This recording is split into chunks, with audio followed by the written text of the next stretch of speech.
अस्सलाम वालेकुम dear students. आज हम डी क्यू के मुतल्लिक़ पढ़ेंगे। डी क्यू को हम डबल एंडेड क्यू या डी क्यू कहते हैं और उसको आमतौर पर डी क्यू के लफ्ज़ से लिखा जाता है। इसकी डेफिनीशन कुछ यूँ है कि data structure that implements a queue for which elements can be added to और रिमूव्ड फ्रॉम द फ्रंट और बैक। यानी आपके पास आमतौर पर जो नॉर्मल क्यू होता है उसमें दो पॉइंटर्स होते हैं। एक को हम रेयर कहते हैं जिसके ज़रिए हम डेटा को इंसर्ट करते हैं, और दूसरा पॉइंटर जो होता है उसको हम फ्रंट कहते हैं जिसकी जहाँ से हम डेटे को डिलीट करते हैं। जबकि इसके मुकाबले में हमारे पास जो डी क्यू है उसमें हम जो एडिशन है वो फ्रंट से भी कर सकते हैं, यानी रिमूवल के अलावा, और इसी तरह आपके पास जो इंसर्शन है वो भी आपकी रेयर से भी हो सकती है और फ्रंट से भी हो सकती है। इसको क्यू को हम हेड टेल लिंक्ड लिस्ट भी कहते हैं। और जो क्यू का आम रूल है कि फर्स्ट इन फर्स्ट आउट या लास्ट इन लास्ट आउट, ये उससे मुख्तलिफ होता है। Where elements can only be added to one end and removed from the other. आम जो क्यू है उसमें एलिमेंट्स जो हैं वो एक एंड से इंटर किए जाते हैं और दूसरे एंड से हम उनको रिमूव करते हैं। इसके मुकाबले में जो हमारे पास डी क्यू या डबल एंडेड क्यू है, इसमें हमारे पास एलिमेंट्स ये दोनों यानी रिमूव भी किए जा सकते हैं और ऐड भी किए जा सकते हैं एक एंड से, यानी रेयर, और इसी तरह फ्रंट से निकाले भी जा सकते हैं और फ्रंट से इंटर भी किए जा सकते हैं। तो इसको हम क्या कहते हैं? डी क्यू कहते हैं। D Q this general data class है सम पॉसिबल सब टाइप। अब जो डी क्यू है उसमें उसकी कुछ टाइप्स हैं, जिसमें इनपुट रिस्ट्रिक्टेड डी क्यू है और आउटपुट रिस्ट्रिक्टेड डी क्यू है। इनपुट रिस्ट्रिक्टेड डी क्यू में ये होता है कि इसमें deletion can be made from both ends but insertion can only be made at one and. इसमें डिलीशन तो आप दोनों एंड से कर सकते हैं, यानी फ्रंट से भी डिलीशन की जा सकती है और जो रेयर है उससे भी डिलीशन की जा सकती है, but insertion can be done through only one end rear. तो जो इंसर्शन आप करेंगे वो सिर्फ एक एंड से करेंगे, जिसको हम क्या कहते हैं? रेयर कहते हैं। इसी तरह जो आउटपुट रिस्ट्रिक्टेड डी क्यू है उसमें भी इंसर्शन जो है वो तो दोनों एंड से की जा सकती है, यानी फ्रंट से भी और रेयर से भी, जबकि डिलीशन जो है वो सिर्फ एक एंड से यानी फ्रंट से की जाएगी। रेयर जो उसका फ्रंट है वही इस्तेमाल होगा डिलीशन के लिए, रेयर इस्तेमाल नहीं होगा। तो ये आपके पास अब जो ऊपर हमने रिस्ट्रिक्शंस देखी हैं डी क्यू में, तो उसकी बुनियाद पर हमारे पास जो डी क्यू के मुख्तलिफ टाइप्स बनती हैं, वो चार टाइप्स बनती हैं, जिसमें एक इंसर्शन है, insertion from rear. Normal insertion है जिसमें हम रेयर से इंसर्शन करते हैं, इंसर्शन फ्रॉम फ्रंट। और दूसरा आपके पास ये है कि जब आप इंसर्शन करते हैं फ्रंट के साथ। इस तरह डिलीशन फ्रॉम फ्रंट जो है वो नॉर्मल क्यू की फंक्शनैलिटी है, जबकि डिलीशन फ्रॉम रेयर ये डी क्यू की इजाफी फंक्शनैलिटी है, जिसमें सिर्फ डी क्यू में हम डिलीशन कर सकते हैं रेयर के साथ। तो ये आपके पास चार डिफरेंट वो बनेंगे ऑपरेशंस, जिनके ज़रिए हम इंसर्शन एंड डिलीशन कर सकते हैं डी क्यू में। अब हम यहाँ पर आते हैं एल्गोरिथम्स की जानिब, जिसमें हम डी क्यू के मुख्तलिफ एल्गोरिथम्स को पढ़ेंगे और देखेंगे कि ये कैसे काम करते हैं। तो इसमें अगर आप ये देखें कि algorithm to insert in queue from rear, तो ये फर्स्ट हमारे पास जो ऑपरेशंस है जिसके ज़रिए हम क्यू के अंदर कोई एलिमेंट इंसर्ट करते हैं रेयर से। तो इसमें अगर आप देखें डियर स्टूडेंट्स, ये आपके पास फ्रंट -1 रेयर -1। अगर आपके पास फ्रंट इक्वल टू -1 और रेयर -1 हो, तो इसका मतलब ये होता है कि हमारा जो क्यू है वो एम्प्टी है और उसमें कोई एलिमेंट नहीं है, तो आप उसमें नया एलिमेंट डाल सकते हैं। तो इनिशियली हम ये कंसीडर करते हैं कि हमारा क्यू बिल्कुल एम्प्टी है। अब उसके बाद आपके पास ये एल्गोरिथम है, इसमें इंसर्ट करना है हमने रेयर से। क्यू आपके पास एक क्यू है जिसमें n एलिमेंट्स हैं, फ्रंट और रेयर दो आपके पास पॉइंटर हैं। जिनकी मदद से आपने एलिमेंट्स को इंसर्ट करना है। And item is the item to be inserted, जो वैल्यू आपने इंसर्ट करनी है। Q is an array of size n, item is an element to be inserted। अब इसमें पहली जो कंडीशन है पॉइंट 1 पे, अगर आप यहाँ पर देखें तो if rear equal to n minus one, अगर आपके पास जो रेयर है वो n माइनस वन है, यानी आपके पास अगर Q की 8 लोकेशन है, फॉर एग्जांपल 0 से स्टार्ट हो रहा है आपके पास Q, तो 0 to 7 आपके पास टोटल 8 बनती हैं। तो इसका मतलब ये है कि rear equal to n minus one, rear जो है वो 7 पे है और 7वीं लोकेशन जो है वो लास्ट लोकेशन है।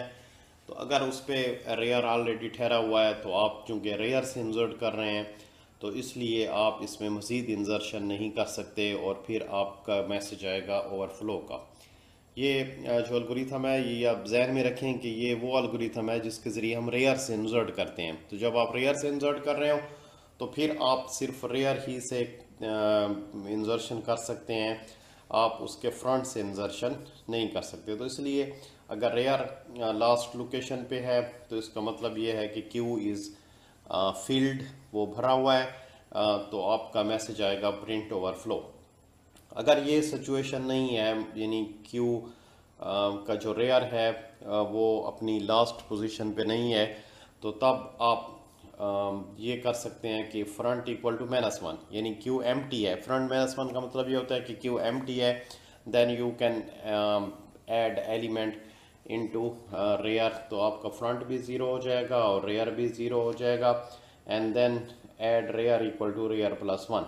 अब सेकेंड पॉइंट में अगर आपके पास ये जो front equal to minus one है तो फ्रंट ज़ीरो हो जाएगा, और रेयर अगर माइनस वन था तो minus one plus one rear भी क्या हो जाएगा, zero. And then Q of zero में कौन सी चीज़ आ जाए, वो आइटम आ जाए। तो आइटम जो आपका है वो उस नई लोकेशन में इंसर्ट हो जाएगा। अगर ये सिचुएशन नहीं है, यानी front equal to minus one नहीं है, फ्रंट किसी और लोकेशन पे है, ज़ीरो पे है ऑलरेडी, तो फिर ये स्टेप 2.1 नहीं चलेगा बल्कि स्टेप 2.2 चलेगा। रेयर में रेयर पहले ज़ीरो पे था तो रेयर किस पे आ जाएगा, वन पे आ जाएगा। वन पे आने के बाद Q ऑफ रेयर यानी Q ऑफ वन में वो आइटम इंसर्ट कर लें। इस तरह अगर रेयर की वैल्यू पहले 2 थी तो 3 हो जाएगी, 3 थी तो 4 हो जाएगी, जो भी है अप टू सो ऑन, और उस नई वैल्यू के अंदर आपका जो डेटा है वो क्या हो जाएगा, इंसर्ट हो जाएगा।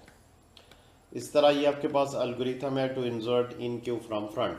अब ये आपके पास फ्रंट के ज़रिए इंसर्ट करना है, जो कि DQ की खसूसियत है कि उसमें फ्रंट के ज़रिए डेटा को क्या कर सकते हैं, इंसर्ट कर सकते हैं। तो एल्गोरिथम है, इसमें फ्रंट माइनस वन और रेयर माइनस वन किसको रिप्रेजेंट कर रहा है कि DQ एम्प्टी है। एल्गोरिथम है insertion of Q of n front और रेयर एंड आइटम, ऑलरेडी वही चीज़ें हैं।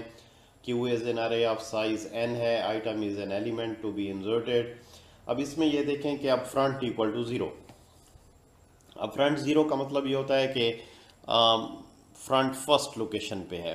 तो अगर आपके पास फ्रंट फर्स्ट लोकेशन पे है, यानी इसमें एक एलिमेंट है और वो फ्रंट वाला, रेयर भी उस पे होगा या हो सकता है रेयर आगे पीछे हो, लेकिन फ्रंट अगर ज़ीरो है तो उसका मतलब ये है कि आप इंसर्ट नहीं कर सकते, क्योंकि जब तक फ्रंट मूव नहीं करेगा आगे, आप उस वक्त तक उसमें वैल्यूज़ इंसर्ट नहीं कर सकते। अब दूसरी सिचुएशन को देखें, else if front equal to minus one. अब फ्रंट अगर माइनस वन है तो इसका मतलब ये है कि Q एम्प्टी है तो फ्रंट भी ज़ीरो हो जाए, रेयर भी ज़ीरो हो जाए, और उसके एलिमेंट्स जो भी एलिमेंट्स आप इंसर्ट करना चाहते हैं आप उसको इंसर्ट कर सकते हैं।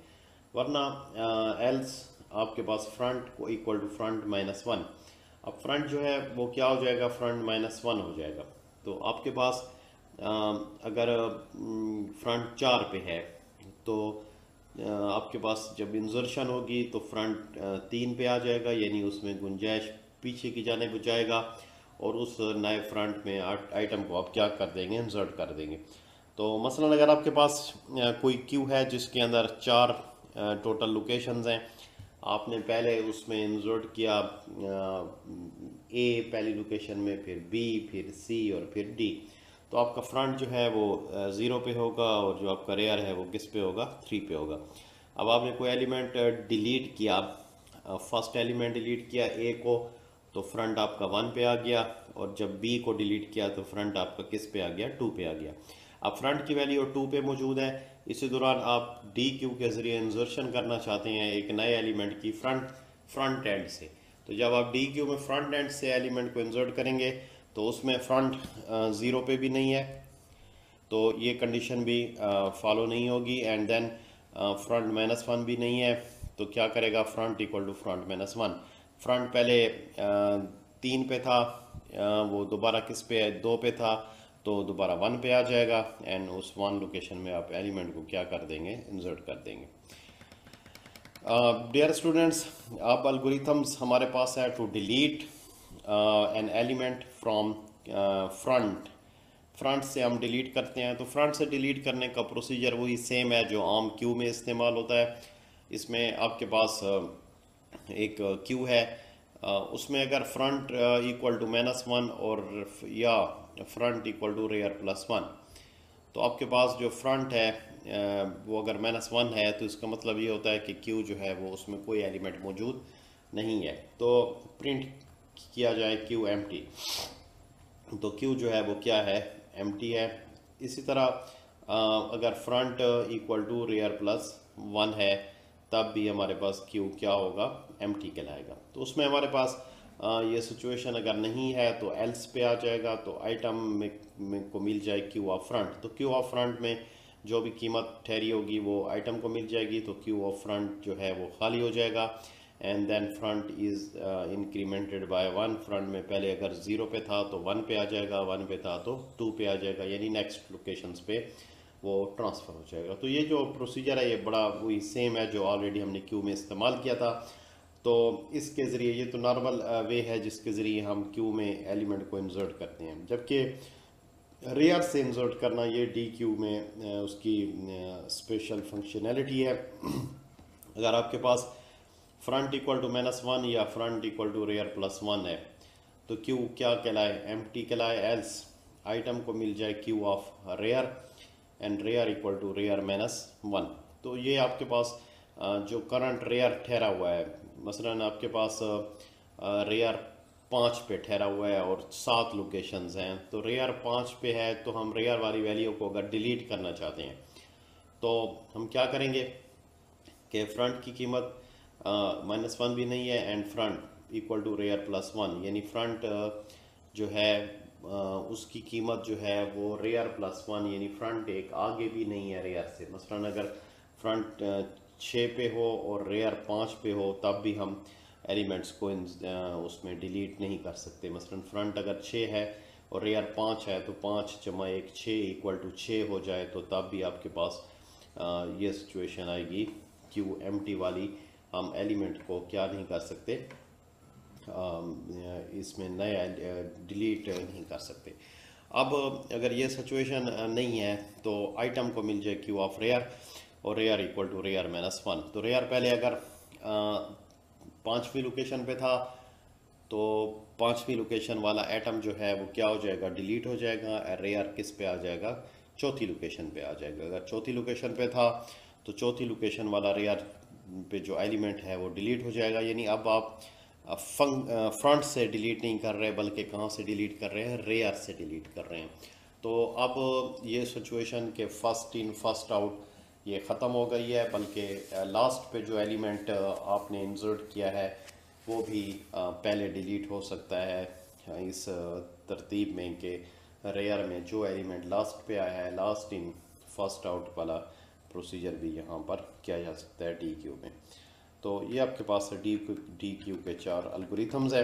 एप्लीकेशन ऑफ डी क्यू है जॉब शेड्यूलिंग एल्गोरिथम्स में इस्तेमाल होता है, जिसमें हम जॉब को शेड्यूल करते हैं। D Q is use in storing A web browser history. इसी तरह वेब ब्राउज़र हिस्ट्री को स्टोर करने के लिए भी हम डी क्यू को इस्तेमाल करते हैं। रिसेंटली विजिटेड URLs, जो आपके पास आपने कोई वेबसाइट्स विज़िट की हैं, added to the front of the DQ and URL at the back of the DQ is removed after some specified number of insertion at the front।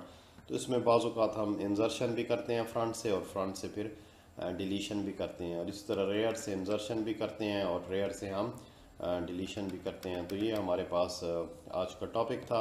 इंशाल्लाह कल नए topic के साथ आप के पास होंगे। उस वक्त तक अल्लाह हाफ़िज़।